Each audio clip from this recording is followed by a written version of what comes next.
welcome everyone. Welcome to this evening at the London Buddhist Centre. My name's Akasha Mitra, and I'm supporting the class this evening. We've also got Suvarnajyoti, who's going to be doing the teaching this evening. She's going to be joining us in a minute. And we've got Jay and Benji are doing our tech this evening. They might want to come around and show themselves off, I'm not sure. Here we are. We've got a bit of a red theme going on this evening. It's kind of Red Lotus, maybe a bit of Manu thrown in. Very welcome everyone. So if you want to introduce yourselves and say who you are in the chat, it'd be really nice to know who's arriving. And we'll be welcoming people for a few minutes. And while we're welcoming people, let's just bring each other to mind as well. We can all be sort of virtually arriving. Anyone here yet? No comments yet. Okay, no comments. We did have a situation a couple of weeks ago where there was no comments for about 10 minutes, I think, and we just assumed that nobody was turning up to the class. And I thought, oh no, it's because my teaching was really bad a couple of weeks ago, and but it wasn't that in the end. It was just that the comments were disabled. So You've got comments now. Okay, great. So Mercia from Southwark. Mircha. Hello, Mircha. Nice to see you. Well, I can't see you, but it's nice to know that you're there. And we've got Liz from Tasmania. Wow, Liz from Tasmania. I don't think I've not been aware of anyone from Tasmania tuning in before, so that's great. Welcome, Liz. Yeah. And Stephen from Bow. Stephen from Bow, excellent. Stephen from Bow's a regular. Welcome, Stephen. Great. Yeah, so welcome to everyone as you're arriving. So what we're going to be doing this evening is we'll have a couple more minutes for people to arrive, and we'll then do a period of meditation, and then Suvarnajyoti is going to do some teaching. We'll have a tea break, and then we'll have a little bit more teaching and time for questions in the second half of the evening as well. Yeah. Anyone else? Darren from Peterborough. Hello, Darren. Welcome. I think Darren's a bit of a regular as well. Yeah.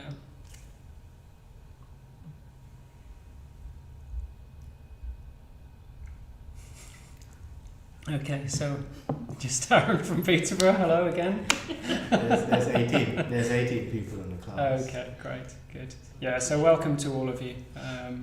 Said this before, but my name's Akasha Mitra, and we've got Suvarnajyoti here who will be doing the teaching this evening as well. So, so I hope you're doing well wherever you are. We're in the depth of midwinter, aren't we? I was just saying to Jay, who's on the tech team earlier, very few hours of daylight at the moment. So I hope you're all doing okay and able to look after yourselves and do what you need to do to keep yourselves feeling energized and inspired. Okay, so we'll probably give it another minute or so, and then we'll start with the evening. It's midsummer in Tasmania. That's true, actually. Yeah, we could. Obviously, being extremely ethical Buddhists, we couldn't do this, but we could edge towards jealousy, couldn't we? I certainly could, anyway, because at the moment it's definitely the bleak midwinter here in the UK. So so it's summer in Tasmania. Yeah, and I think we've had people tuning in from India as well. It's sort of the most pleasant time of the year there at the moment. So if you are tuning in from there, special welcome to you as well. It's very hard not to feel like a bit of kind of radio DJ during this 5-minute welcome slot. Hey, tuning in from such and such, and just doing our best to welcome you all. Okay, so maybe we'll settle down now for a period of meditation.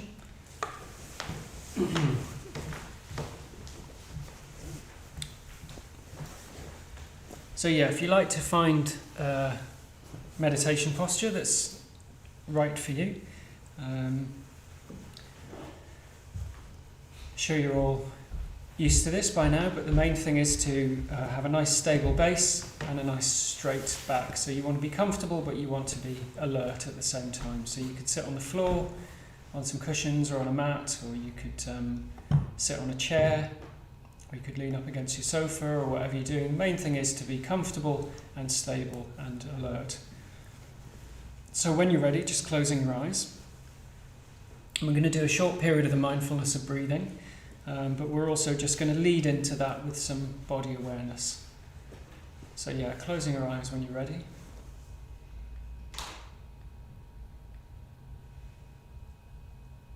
And just noticing your physical experience to begin with. So feeling the weight of your body, whether you're sat on a chair or on a cushion or whatever it is that you're sat on, just feel the points of contact with the furniture or with the floor or with the mat. As we start to just become more aware of our physical experience, more aware of our body, starting to inhabit our body more. You might have been working today, you might have been relaxing, but if you've been working, you might have been looking at a screen all day.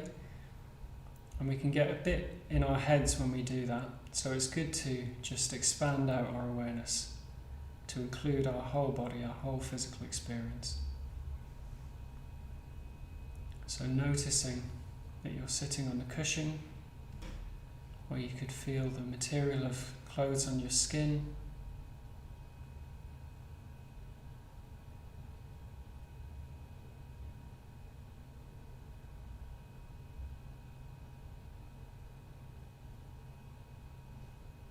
And then beginning to notice your breath, beginning to notice the breathing. So you've been breathing this whole time, and what we're doing is starting to come into a deeper awareness of that. So how is your body with that, with the breathing?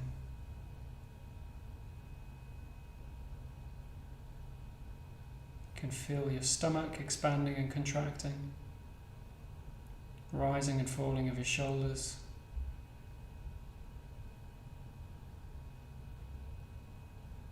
And if you want to, you can take a few deeper breaths just to find your way into the breath.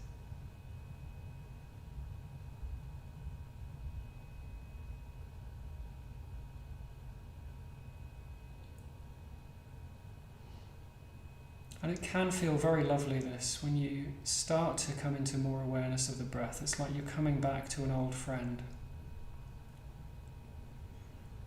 So just enjoying the sensations of breathing and noticing the sensations of breathing.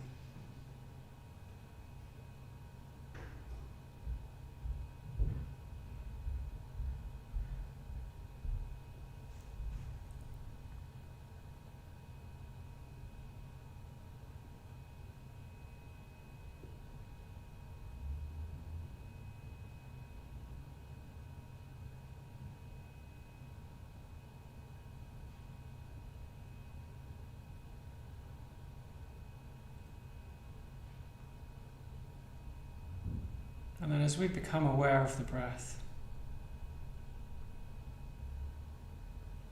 we're just going to notice, in particular, the out breath.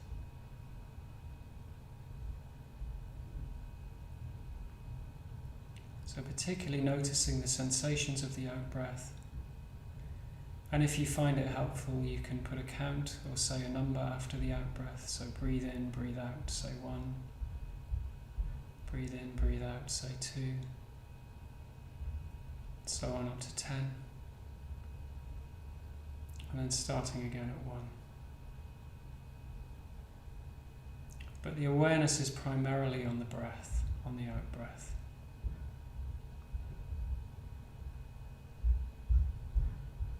And noticing how that is. Sometimes there's a sense of relaxation, a sense of letting go. It's like you're breathing out any tension or any holding on.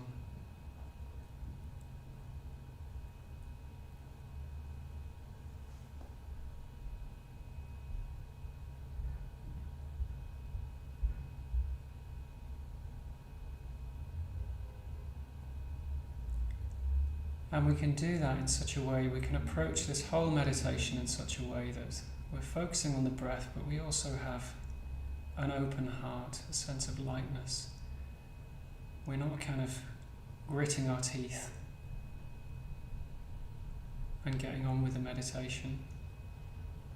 It's like we can have a sense of warmth, a sense of openness, a sense of enjoyment.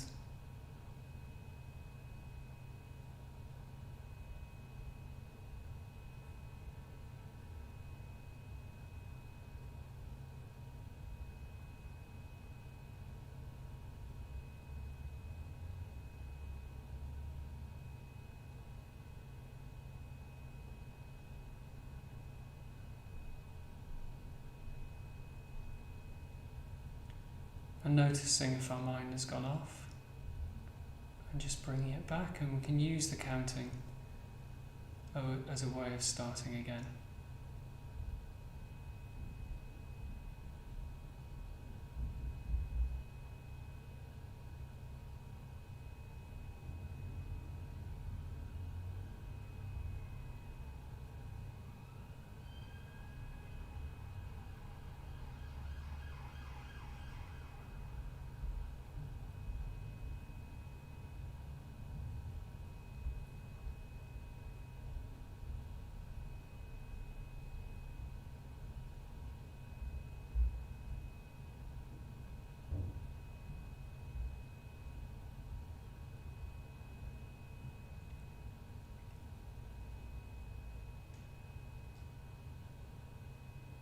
And then moving our attention, paying particular attention to the in-breath, and we can put a count just before the in-breath. So say 1, breathe in, breathe out. Say 2, breathe in, breathe out, and so on.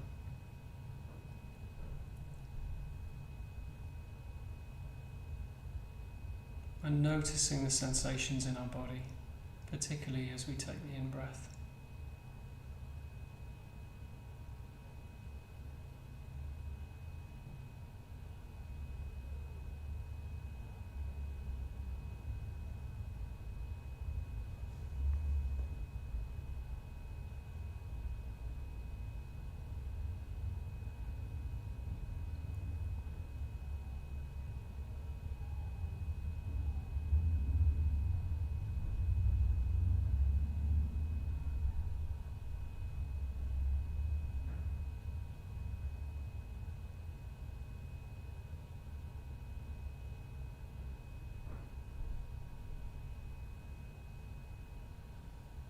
And feeling a sense of energized calm as we go deeper into the breath.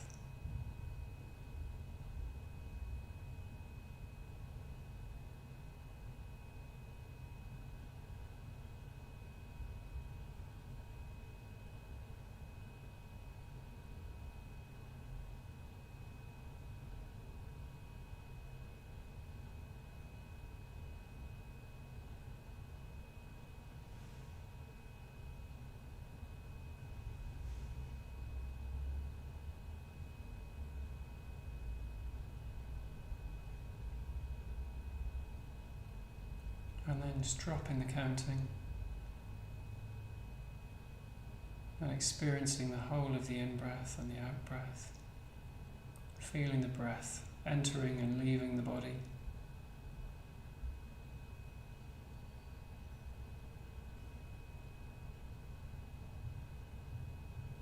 Being aware of our whole body breathing.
So just being with the sensations and noticing what your mind is doing. And gently letting go if we've become distracted. And just coming back to the breath. Coming back to the body breathing.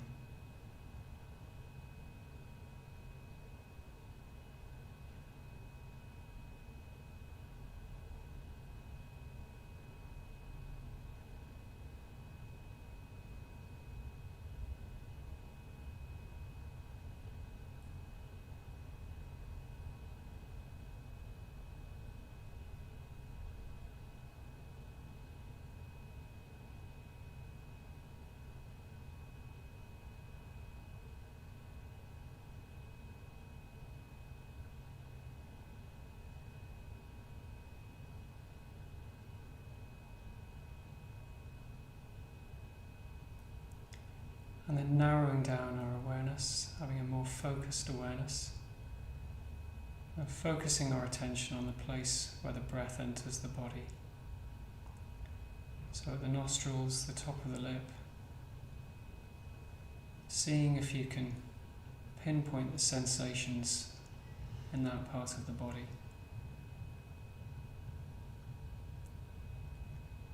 So focusing down, having a very narrow field of focus.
And then starting to bring the meditation to a close.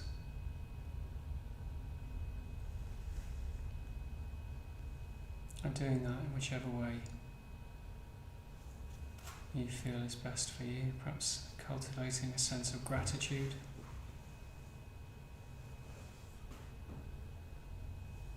Bringing others to mind, other people who are tuning into the class.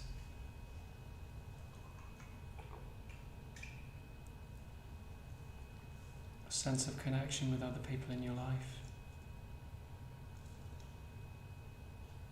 And just taking a last few breaths in the meditation.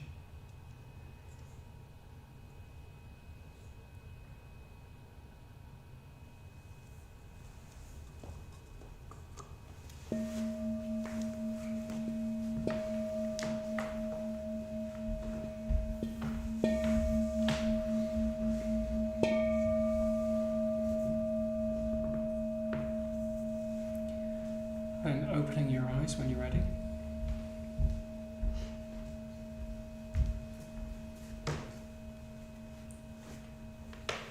Great, so thanks everyone. Really nice to meditate with you all. And so now it's my great pleasure to hand over to Suvarnajyoti. Bring my mats. You want to take your mats? Mm-hmm.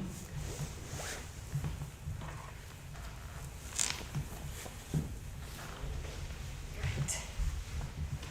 Okay. Right, just need to move things around here a little bit. Okay, Chair, you need to tell me if I'm in the right spot. Yep, is that okay? Am I all right there? You show up in a bit. So.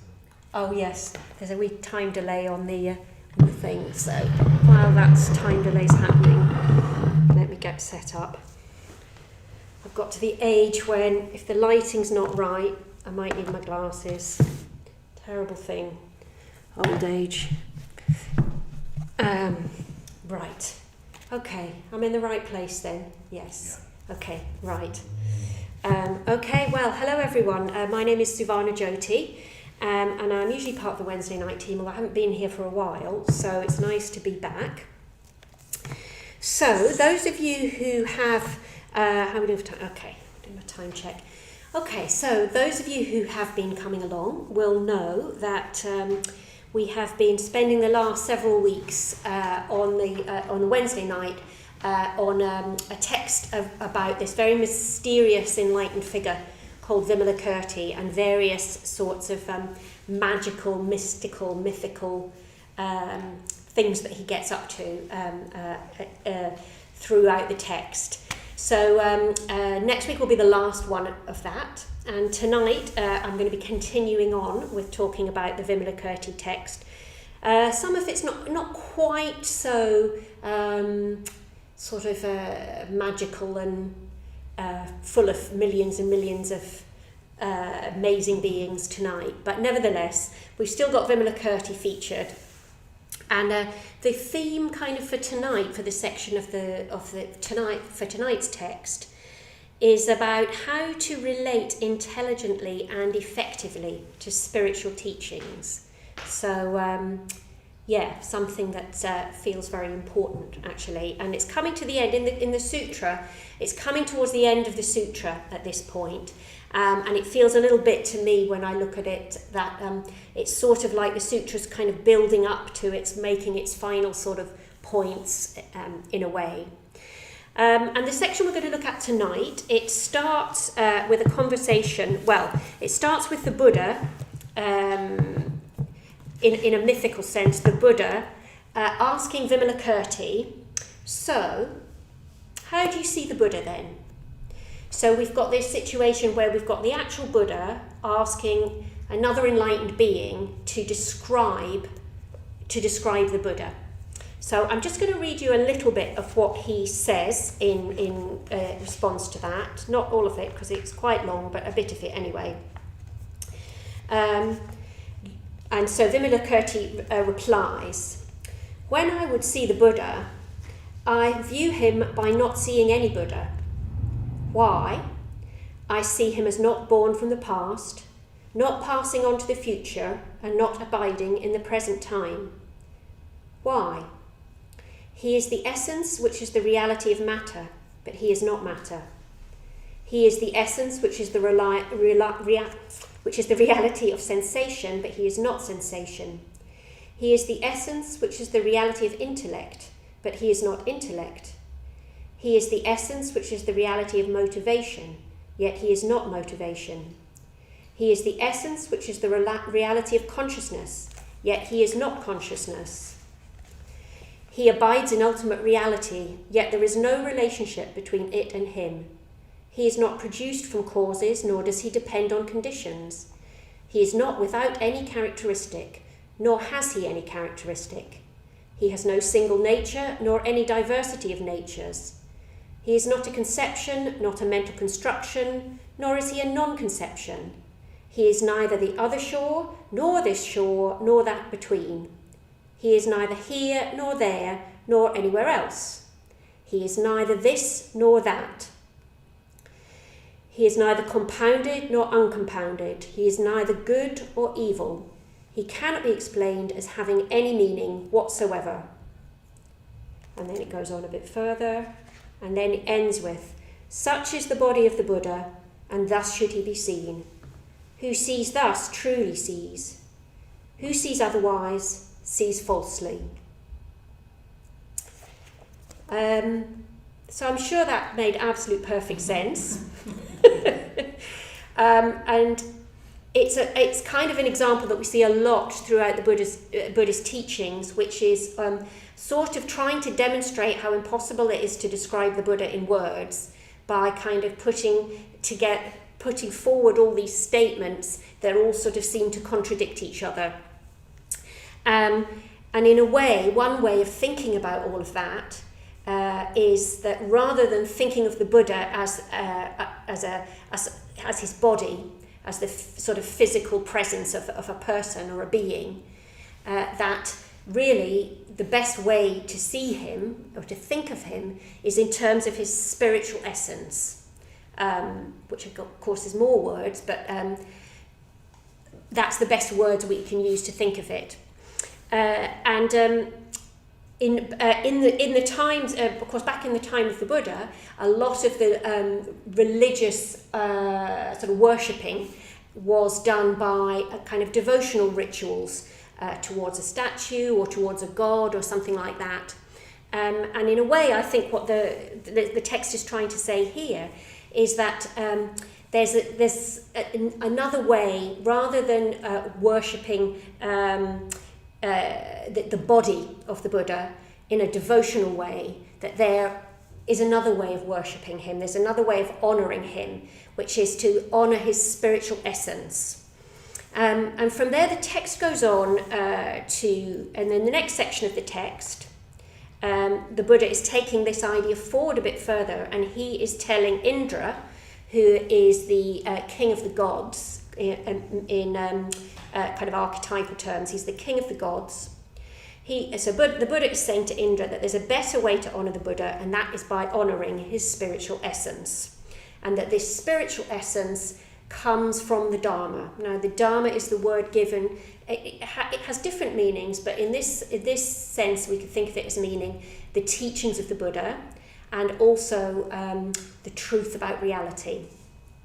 So, honouring the Dharma, realising the Dharma as in understanding the Dharma and realising it in terms of bringing it into being is the best way of honouring the Buddha.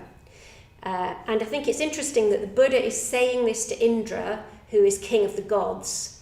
And to me that feels a little bit like, almost like the Buddha is trying to make a point to the king of the gods, because the gods are used to being worshipped just because they're gods. And the Buddha is sort of trying to make a point and say, actually, to really worship the Buddha, to really honour the Buddha, is something other than that. So in our language, now for some of you listening, you may think, well, I'm not a Buddhist, and do I want to worship the Buddha? Do I want to honour the Buddha? I don't really know. I don't know enough about it. But if we wanted to put it into language that maybe fits better for us in the 21st century, another way of thinking about that would be to say, thinking about how you would honour your own fullest potential, because that's what the Buddha represents to us. So if you want to honour your own fullest, highest, truest potential, then you need to learn to honour the path that's going to lead you towards that potential. But how are you going to do that? How are we going to do that? How am I going to do that? So the next section of the text, the Buddha then goes on to tell the story of how this question of how to do that was answered to him when he was in a previous life. So when he was in a previous life, there was a previous Buddha that taught our Buddha, as it were, the answer to this question of how to do this, how to honour the Dharma, how to honour the Buddha in this way. And I think, from a mythical point of view, this idea of the Buddha telling a story about before he was a Buddha and there was another Buddha telling him what to do, I just kind of hear that as saying a sense of something that's a universal truth that kind of gets passed down through the ages, through the eons. And in this case, it's a sense of it's being passed from one Buddha to the next Buddha. This importance of honouring the path towards your own potential, towards Buddhahood. So the text then goes on to say a little bit about what this Dharma worship, or what this honouring of the path consists of, and talks it very much about respecting and honouring and living out the teachings, incorporating them into your life, using them as your framework, and, as it were, walking the walk. And this is really, really important because, nowadays, and I think always, there is a lot of a religious and spiritual practice which is seen as, well, if you're just seen to be doing the right things so that you look good in a certain way. It doesn't really matter about your own intentionality, your own mental states, as long as it sort of looks as if you're doing the right thing, if you see what I mean. And I think this emphasis here in the text on respecting, honouring, living out the teaching, incorporating them into your life, walking the walk, is really important, because it's saying, well, it's not enough, for example, it's not enough to just go along and sit there and bow down and just be thinking about something totally other than trying to develop and transform yourself.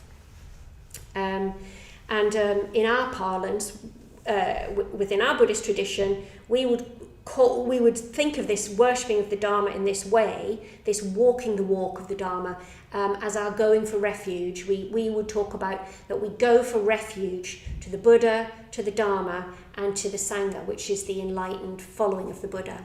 So that's where we put our heart. That if we really work towards our highest potential, if we really are walking the walk rather than just talking the talk, and if we are relying on other enlightened beings like Vimalakirti, for example, for their teachings, then that is the way to true practice. But then you can ask another question at that point. Okay, so how do we do that then? Great, so let's worship the Dharma, let's do all this, let's walk the walk. How do we do that? And then we come to the 21st century curse, not COVID, the curse of choice. When I first came along here in 2004, it was before the internet had really exploded. And basically I just sort of rocked up here because someone had said, oh, you can go to Bethnal Green and learn how to meditate. I was like, oh, all right then. And off I went.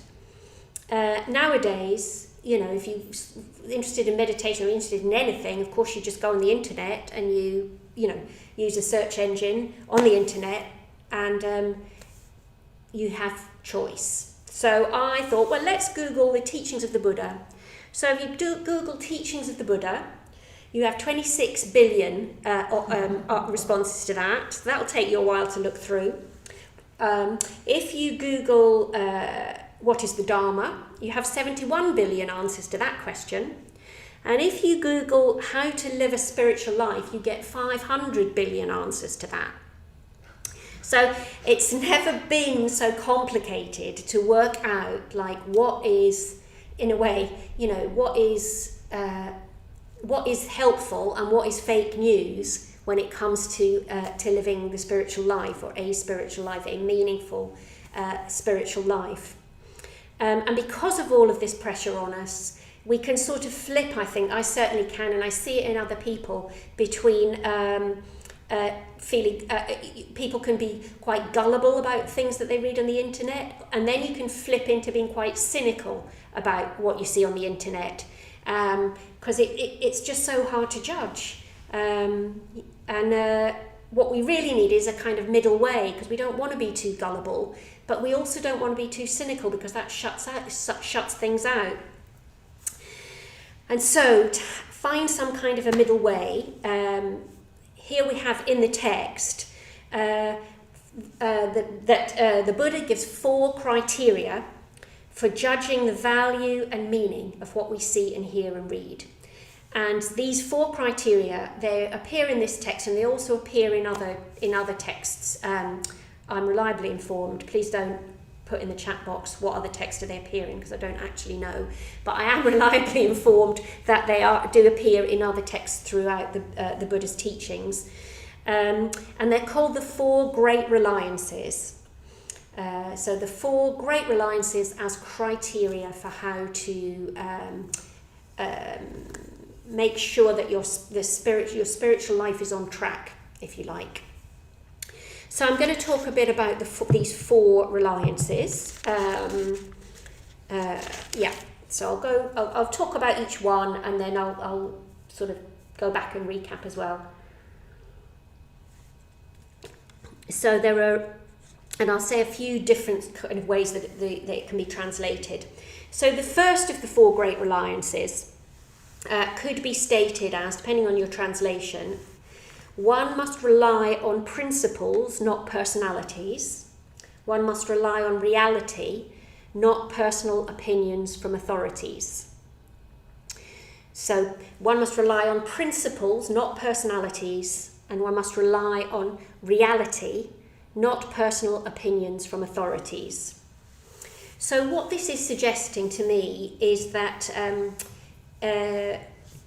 we need to have a level of discernment and an intelligent use of our critical faculty and our kind of deep intuitive wisdom in terms of sort of sorting out what's helpful. We can see, and this is not just true of the spiritual life, we can certainly see that this is true, for example, of global politics at the moment, that there's seems to be an awful lot of a sort of uncritical acceptance of a kind of cult of personality, such that, globally, leaders that don't kind of play into that seem to get left behind the rest. And that's obviously something about our 21st century culture. But we have to be careful, because we can't, we don't throw the baby out with the bathwater, because we do need teachers. So we need people to tell us, to give us a lead. So we can't sort of completely throw out all sense of authority. And yet we also shouldn't accept the things that we're told completely without question. We do need somebody to inspire us and draw us in initially, but equally we should be wary of teachers who then sort of expect a kind of unquestioning compliance and a sort of guru status. So when you're trying to apply this particular reliance, it is going to sort of tap into whatever your relationship to authority is. And I would sort of encourage you, can you allow yourself to sort of allow yourself to see where there's a natural sense of authority, so that to see where there's somebody where they have got something to offer you, that has a resonance, that has a kind of a deep resonance, and yet without idealizing them and putting them on some kind of pedestal. Because that's about getting the balance between being too gullible or too cynical. And one way, a good guide to this, is by thinking, to what extent are they embodying what they teach? I'm going to give an example of this, which I'm hoping, I'm not quite sure whether I'm going to name the teacher, although I don't think he would mind, so I think I will name the teacher, because I think, quite a lot of you will know him. So when I first came along here, one of my favourite teachers was Maitreya Bandhu. I just thought he was absolutely fantastic, and everything he said was just completely brilliant. And then as time has gone on, I now find myself in a situation where I don't always agree with everything that he says, and I don't always agree with all of his teachings, and I still deeply respect him, and I still think I've got loads to learn from him. So that's, I think, it was a sort of personal example for me of how I think I sort of I did sort of put all my faith in the person of Maitreya Bandhu when I first came along, and now I'm more able to kind of reflect on what he's saying for myself and make my own kind of discernment, while still deeply respecting, his years of practice and what he has to offer. So I hope he doesn't mind that I named him there. I could have chosen other people, but he was the one that I was most convinced wouldn't mind me using his name. Okay. So that's the first of the reliances. Principles, not personalities, and reality, not personal opinions from authorities. Okay, so the second one I'm going to speak about anyway, can be translated as: one must rely on teachings with explicit meaning over teachings with implicit meaning. So one must rely on teachings with explicit meaning over teachings with implicit meaning. So what that kind of means is that we should give a greater priority to teachings where the meaning is very clear, and where there are teachings where it might need it needs a bit more interpretation. We need to be a little bit more wary, and if we are going to interpret those teachings, they need to be interpreted in the light of the more explicit teachings. So in a way, this is encouraging us to not get seduced by sort of vague, idiosyncratic interpretations. So I'm going to give you a couple of examples from the Dhammapada, which is one of the oldest Buddhist texts. I'm sure some of you will be familiar with it. So one of the verses of the Dhammapada is translated by Sangharakshita as, "Not by hatred are hatreds ever pacified. They are pacified by love. This is the eternal law." So, not by hatred are hatreds ever pacified. They are pacified by love. This is the eternal law. So, to me, that's an example, and it's an example that Sangharakshita uses in his book, where the meaning of what's being said there is very clear. Whether you agree with that or not is up to you, but the meaning of what it's trying to say is clear. Now, the verse just above that in the Dhammapada, the one before that, may be slightly less obvious. So that the verse above that says, "Those who do not entertain such thoughts as, 'He abused me, he beat me, he conquered me, he robbed me,' will still their hatred." So I'll read that again. "Those who do not entertain such thoughts as, 'He abused me, he beat me, he conquered me, he robbed me,' will still their hatred." Now that to me needs a little bit more unpacking. It's not quite as clear cut, because my fear with that verse is it could be interpreted as saying that it's all right to let people abuse you, beat me, conquer me, and conquer you and rob you, because you shouldn't hate people, and that's not what that verse means. But an interpretation of it, I have heard it interpreted in that way, and that's not what that verse actually means. So I'm hoping that's clear as an example. Yeah, I could go into that a bit more, but I'm hoping that's clear enough as an example, and we can come back to it in the Q&A if it's not. Just keeping an eye on the time. Okay. So that one is relying on the explicit meaning over the teachings with the implicit meaning. So the next one, so the third great reliance is one must rely on the meaning of the teaching, not the literal expression. So you should rely on the meaning of the teaching, not the literal way it is expressed. So in a way, this is saying it's the spirit of the teaching that's more important than the letter of the teaching.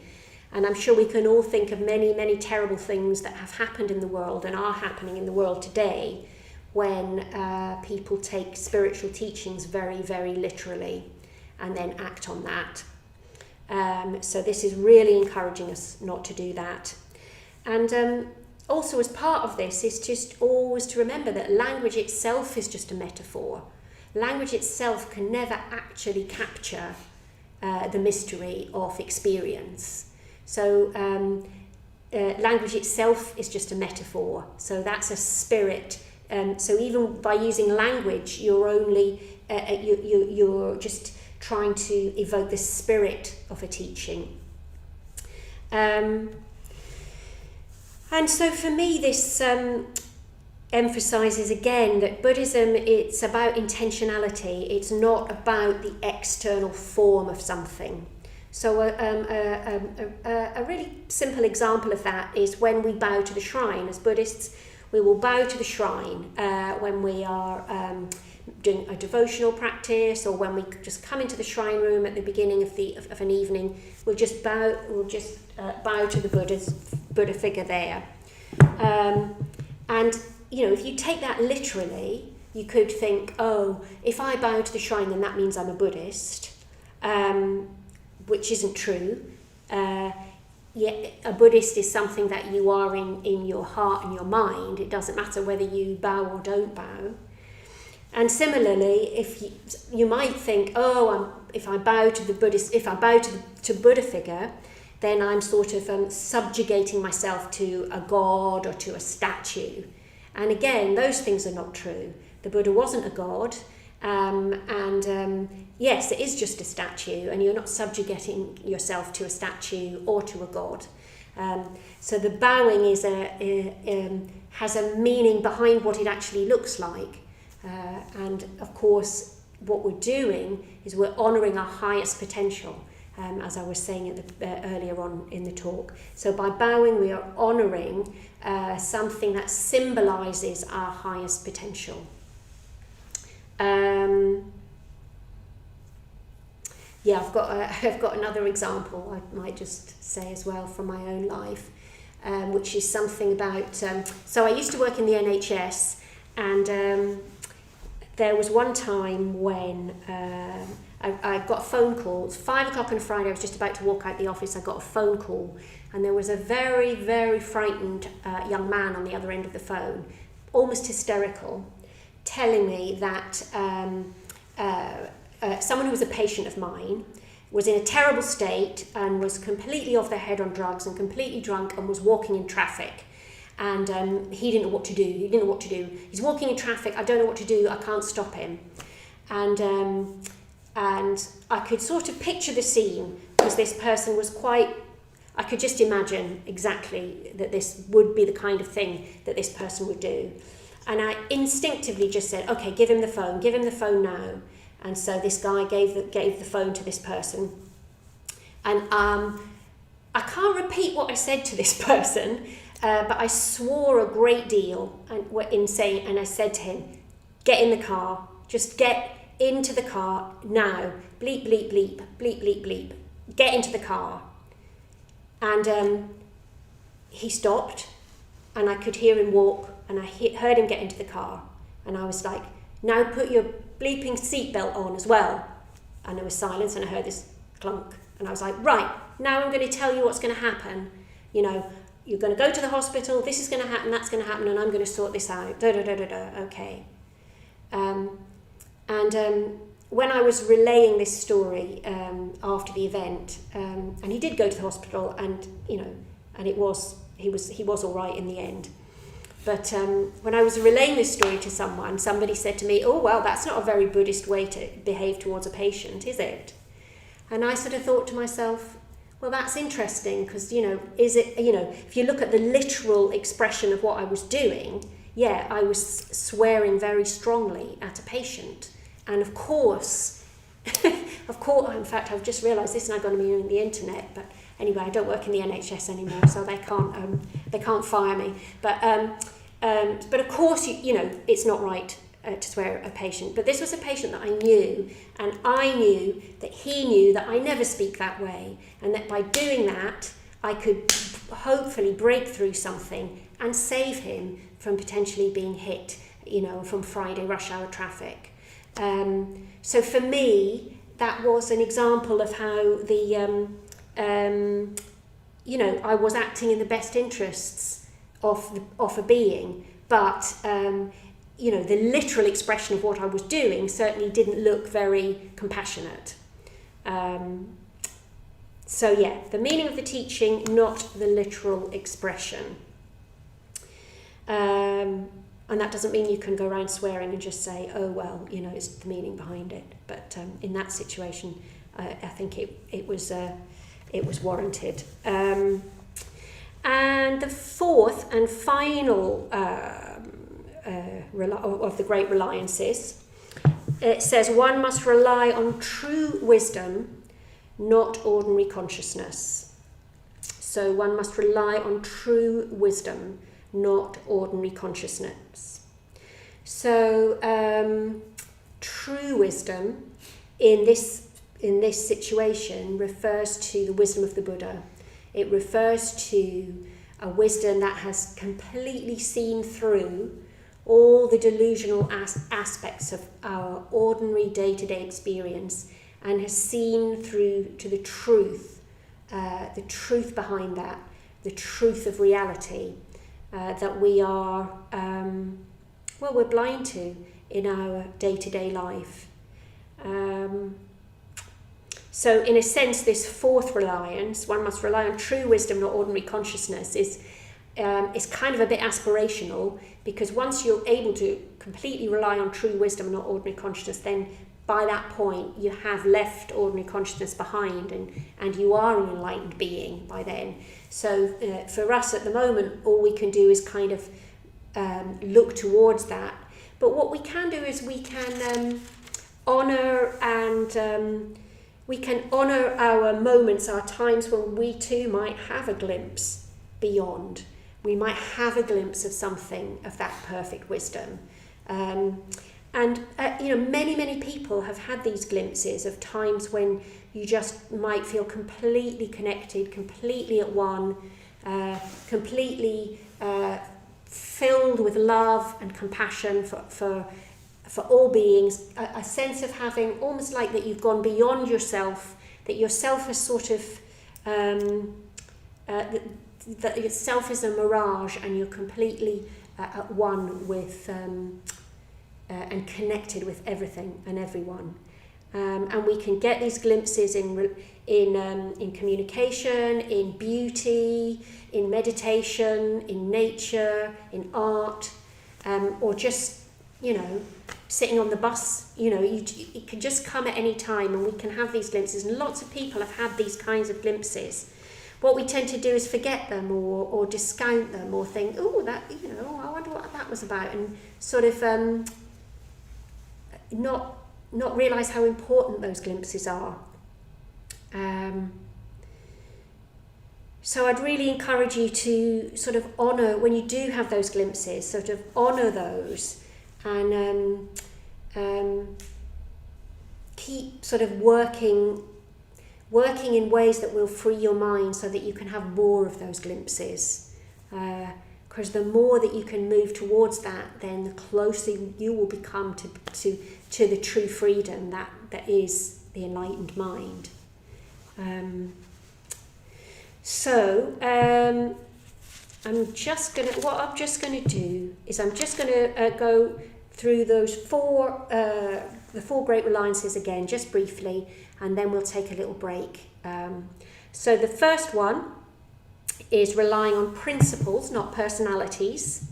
The second one is relying on the explicit meaning of teaching, not the implicit meaning, or not teachings of implicit meaning. The third one is relying on the meaning of the teaching, not its literal expression. And the fourth one is relying on the wisdom of non-duality, not the duality of ordinary consciousness. So those are the four great reliances that are presented in the Vimalakirti text and in other parts of the Buddhist canon. And if we can hold those in our mind, then that gives us a framework for assessing and bringing to bear our critical faculty, in a positive sense of a critical faculty, so that we can make good decisions about which teachers and which teachings to use in our lives and to try to live out, so that we don't go down the wrong path. Okay, so that's it from me for now. It's 5 to 8. So what we're going to do is we will take a little break for 5 minutes. So we'll start again at 8 o'clock. And in the meantime, if you have any questions, Akashamitra and myself will do our best to address any questions that you have. So if you've got any questions, you might want to write them to us in the break, or you can do it after the break. If you want to write in the chat box, if you put a Q at the front, capital Q, so that our lovely tech team can work out, what's a question and what's a comment. and then we'll do our best to answer those after the break. So yeah, so have a little leg stretch, pop to the loo, get yourself a cup of tea, and we'll see you back at 8 o'clock. Okay, bye for now. No, I never manage this. Jay, what am I doing wrong? Oh, it's that one. Have I done it?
Okay, so welcome back, everyone.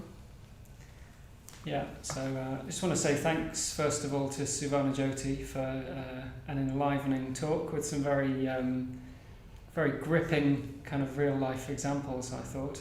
So yeah, I thought that you really brought that to life for us, yeah.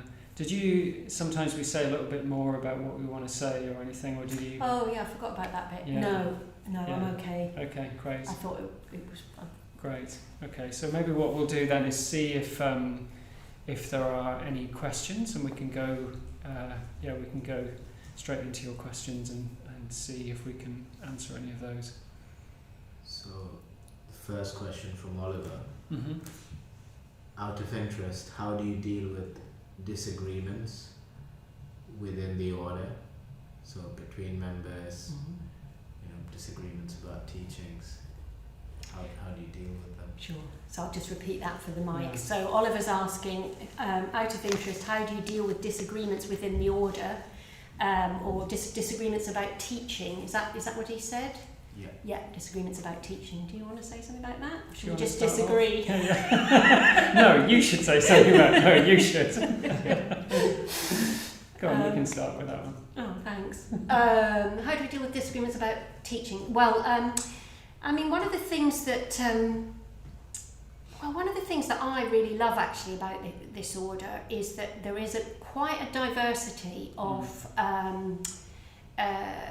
ways of approaching practice, and of course, where you've got something where there's a diversity of, then you are going to have, not everybody agrees with everybody all the time, and I'm not sure I could say that there's one way in which that gets sorted, but I think my experience is that generally speaking, people really sort of do try to turn towards and listen to each other's different views on teachings. And I think over the decades there have been periods of time when there might have been groups within the order who haven't quite seen eye to eye on teachings. And occasionally you get people who will choose to leave the order because they don't anymore feel aligned with the teachings and they want to join a different a different order somewhere else or whatever it might be. But by and large,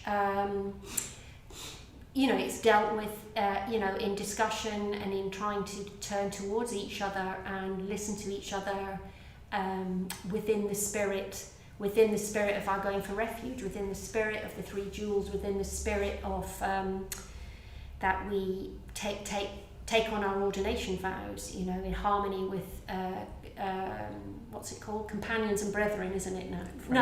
Friends and companions in harmony. So I don't know if that's a very good answer. Do you want to say something? Yeah, more? no, I think that's helpful, isn't it? I mean, because in our community, so there's the order of people who are ordained, which is now over 2,000 people, I think, isn't it? And then there's a broader community as well of people around that, so you must be looking at, getting on for 50,000 plus more people, So obviously when you have a community of people like that, you're not always going to have consensus about everything. And as you said, Suvarnajyoti, there is often diversity about what people think, or differences of experience as well. And I think the core principle for me is that it's sort of the idea that you don't have to be in agreement to be in harmony. I think that's the thing, that you can be, there are ways in which you behave that you can be in disagreement with people, and you can think different things for them, and you can have different ideas to them, and still do that in a harmonious way.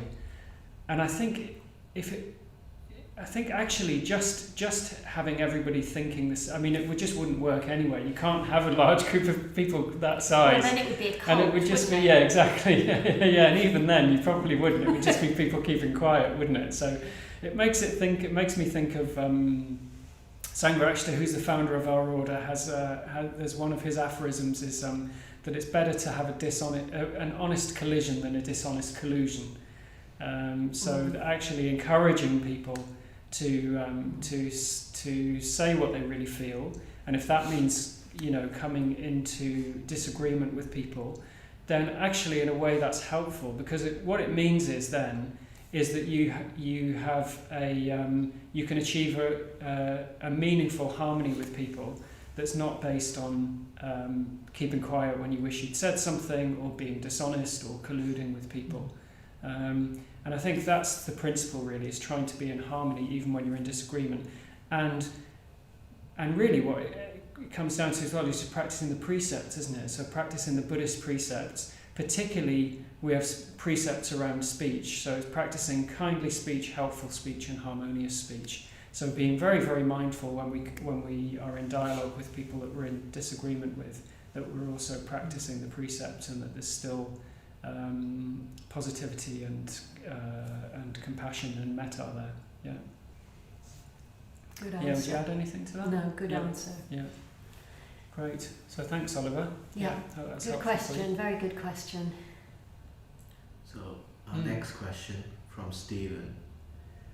Is there a tension between the second and third reliance, i.e. explicit versus implicit, and the third reliance of literal versus intention?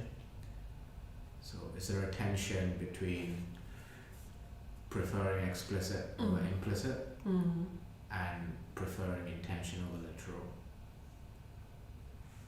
Do you want to repeat the question? I'm not sure I can. So Stephen's asking, is there a tension between the second and third reliance? So the explicit versus implicit, and the spirit versus the letter. I don't know. Is there? Do you think there is, Stephen? Tell us what it is, if you think there's a tension there. I'm not sure I fully understand the question, but I wonder if what it is that there might need to be a degree of interpretation with the second. That's the thing. So if you're looking at if you're looking at the spirit rather than the letter of something, there might be a degree of interpretation involved there. Oh, I see. Whereas I suppose the other reliance, isn't it, is much more about being explicit rather than implicit. So I could see that there might be a sort of degree of yes. You might think that there might be a degree Oh of tension yes, there. gosh, that's great. Well done, Stephen. I hadn't even spotted that. That's very astute. You're looking at me like you had spotted it. I'm not sure what I know what to say about it. No, that makes sense to me. But what that's making me think is what so often happens in the Buddhist teachings is that you get like one teaching that sort of says one thing, and then you sort of have another teaching that seems to not exactly to contradict it, but it's almost like every time you say something, you could also say the opposite. And it's something about getting that balance between the two. That's what it made me think of. Yeah, truths aren't always mutually exclusive, are they? That's the thing. So you that's don't. Interesting. Say more. Well, it's interesting, isn't it, that just because, well, in relation to this, just because you sometimes need a degree of interpretation of something, it doesn't mean then that the explicit truth isn't useful in some context some of the time. It's not always an either or, is it? That's the thing. Yes, it's true. like actually both can hold some water. Yeah. Yeah. Yeah. So there you go, Stephen. Yeah. So I feel like we haven't really answered that question that well, but you can let us know. Yeah. Shall we move swiftly on? Question from Mercia. Nurture. Yeah. Maybe more straightforward. Is enlightenment irreversible? Is enlightenment irreversible? Yeah, Nurture's asking, is enlightenment irreversible? Yes is the short answer to that. So yes, it is. Although it's not static. So I know that you probably know that, Nurture, but it's probably worth saying that for everybody's benefit, that enlightenment's not an end point, but it is a point that you go past. I mean, it was interesting because I'm in a weekly study group with Mircea, and we were actually just talking about this last night. So I imagine Mircea's asking this question for everybody's benefit. It's not that he's forgotten what we talked about last night. I know that's the truth of it, Mircea. But yeah, what we were talking about last night was the nature of enlightenment and what that means. And we were talking about the fact that, well, actually across the Buddhist tradition, enlightenment is talked about in different ways. So in Triratna we set a very high bar for what we talk about in terms of enlightenment. So what Sangharakshita would mean when he talks about enlightenment is perhaps different from what they might say in the Zen tradition, for example, where they talk about what's called Kensho, which gets translated as enlightenment, but that's what we would think of as just a kind of a glimpse of the truth. You were saying before about when you have these glimpses, and you might have a sort of a temporary experience of wisdom or seeing, and in the Zen tradition they would call that enlightenment. We set a kind of a slightly higher bar than that, but so enlightenment isn't even it's not an end point, and it's not static. So I love the way Sangharakshita talks about this, that he talks about it as far as we can see on the horizon. So it's kind of as far as we can imagine, but it's not an end point. But once one is enlightened, you don't go back to being unenlightened. In fact, there is a point before enlightenment, which is what we call stream entry, and that's the first point of irreversibility, basically. So when you reach what is called stream entry, you can't fall back from making more spiritual progress there. And the tradition says that when you reach the point of stream entry, you will gain enlightenment in a maximum of 7 lifetimes. But even stream entry is quite a sort of advanced point on the path. But yeah, enlightenment is irreversible. So you're irreversible from the point of stream entry. That's what the tradition says. Yeah, and I think why that's important to think about is that is to bear in mind that any point before that you can fall back, basically. I think if we were to bring that down to, okay, well, what does that mean for us? Because that all sounds quite technical, doesn't it? I think why that's useful for us to think about, and I include myself in this, is for all of us, is even if you're quite far down the path, and even if you're very inspired and you've been practicing for a very long time, it's always good to remember that the progress that you're making rests on the good conditions that you're in. And if you take those conditions away, you can fall back very quickly. And I think most of us could fall back a lot quicker than we imagine. I mean, I've had experiences of this myself where I've been practicing a long time now, and I'm very committed and all of that sort of thing, but it doesn't take long for me being away from the Sangha and being in difficult conditions, or to start feeling less inspired than I am when I'm practicing regularly, when I'm going on retreat regularly, when I'm around the Sangha, all of these things. So our progress and our inspiration rests on certain conditions, and it's good to know that we can always fall back from that until the point of stream entry. Yeah.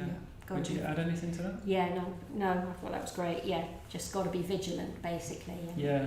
Not kid ourselves, because we can be very good at self-deception and think, yes, I suppose I've had. We've got it. Yeah, on many occasions I've just thought, oh yeah, I've had such good meditation, and then I don't know, some little thing will happen, like someone will be rude to me in a shop, and I'm like, That's a very good noise.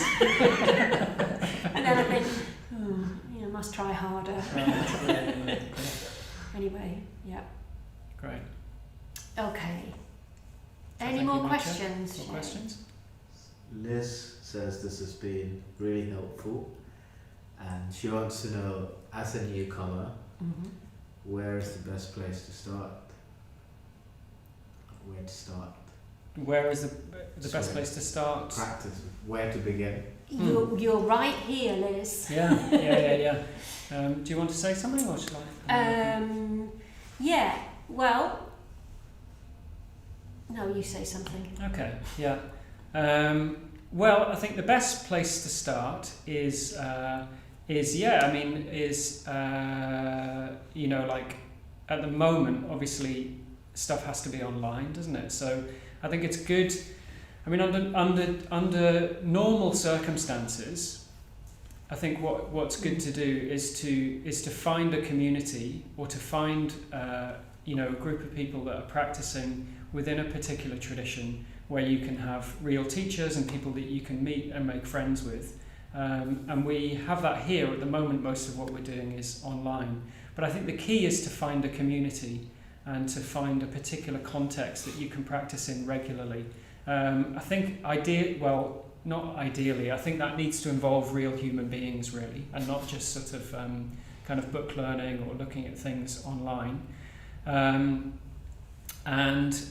So if that was here, for example, what we'd encourage you to do is to come to a regular class, like pick an evening every week that you can come to,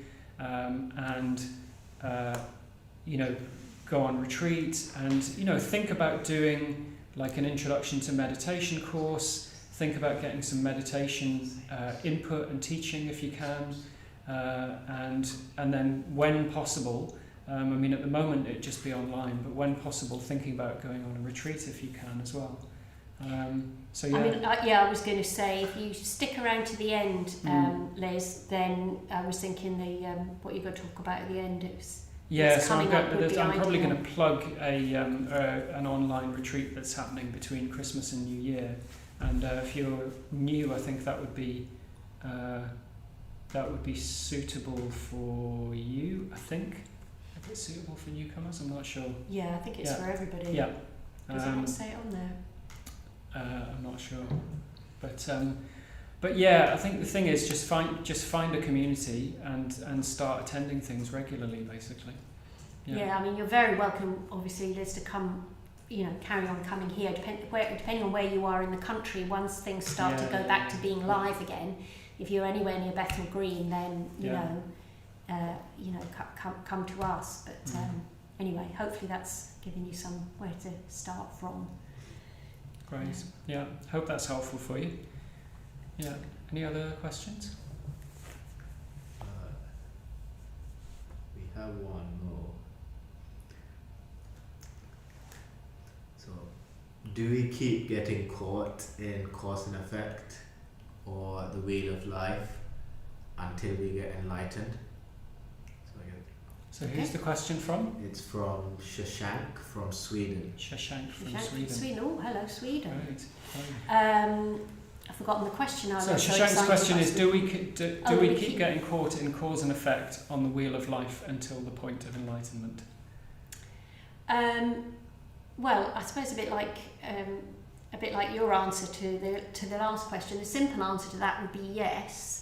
And for those of you who might not be familiar with what the Wheel of Life is, so the Wheel of Life is a Tibetan symbol, which is a way of encompassing how conditioned existence. So how everything arises in dependence on the conditions that lead to it.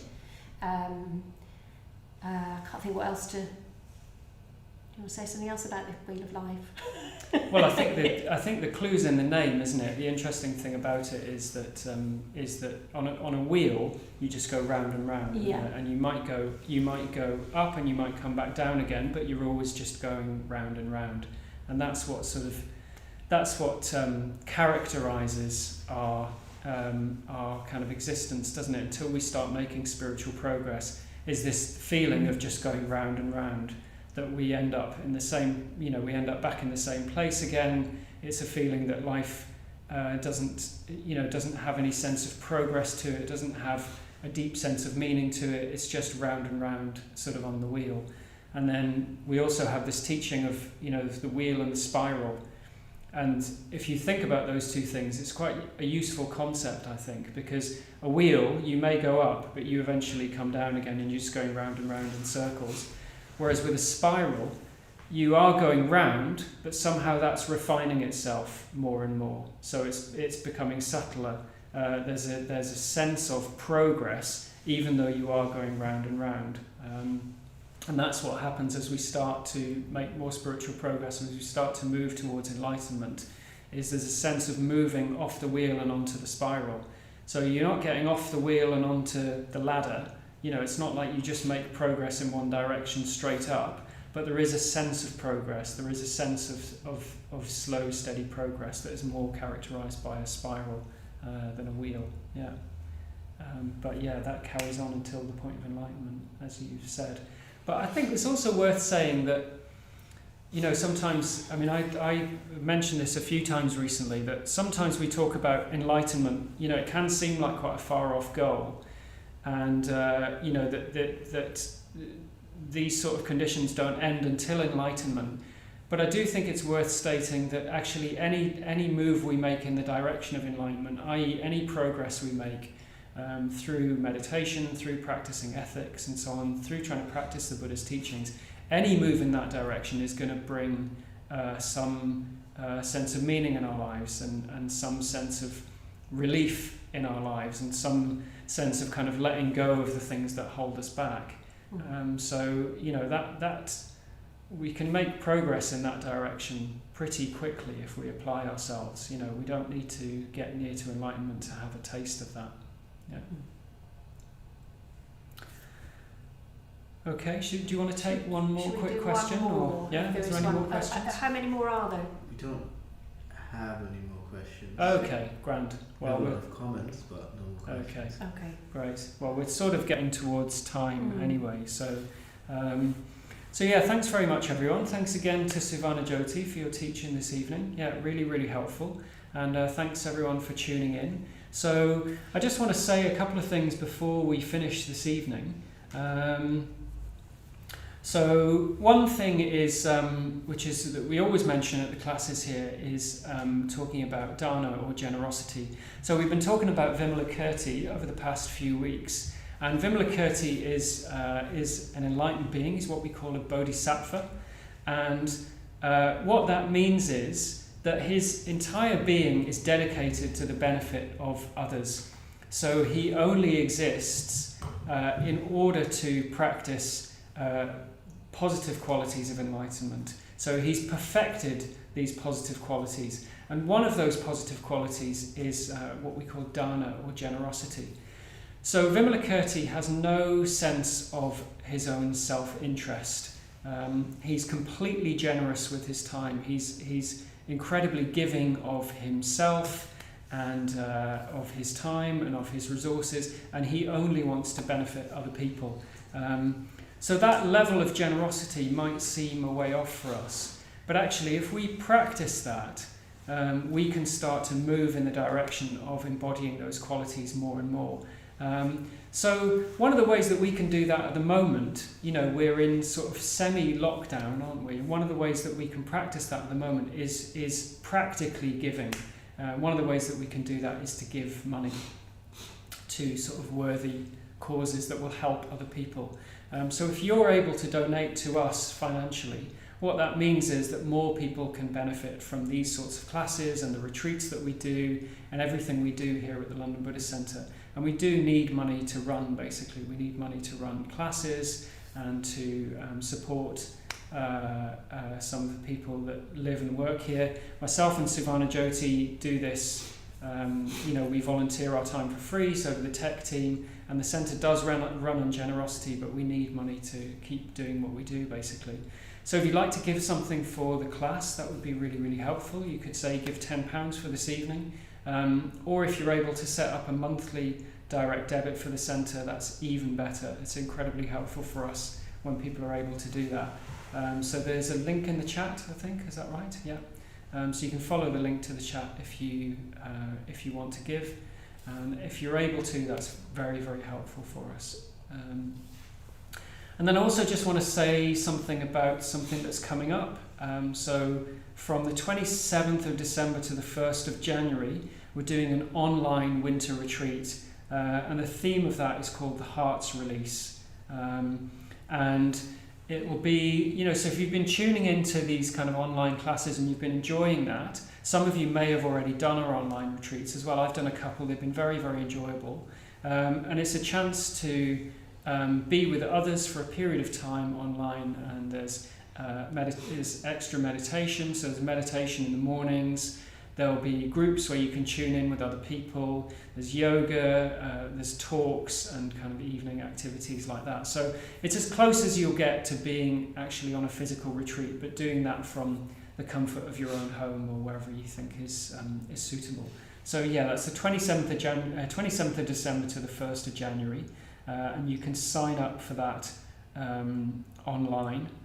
So are we able to put a link to that on? Is that there? Yeah. Yeah, great. Okay, so the link is in the chat if you want to sign up to that, and it's free. That's the other good thing about it. So you can give a donation for that, but there's not a charge for signing up for the retreat.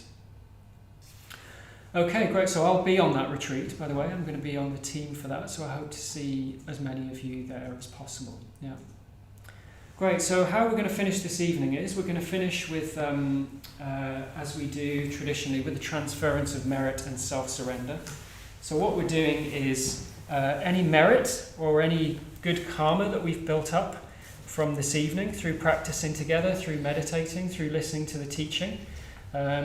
We don't want to keep that for ourselves, we want to give that away for the benefit of all beings. So by saying these verses, that's what we're doing. It's a well-wishing for all beings out there. It's an aspiration for the happiness of all beings, all sentient beings everywhere.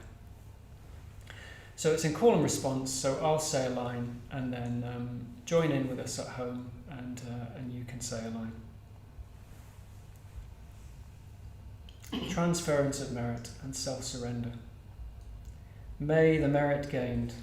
May the merit gained. In my acting thus. In my acting thus. Go to the alleviation of the suffering of all beings. Go to the alleviation of the suffering of all beings. My personality throughout my existences.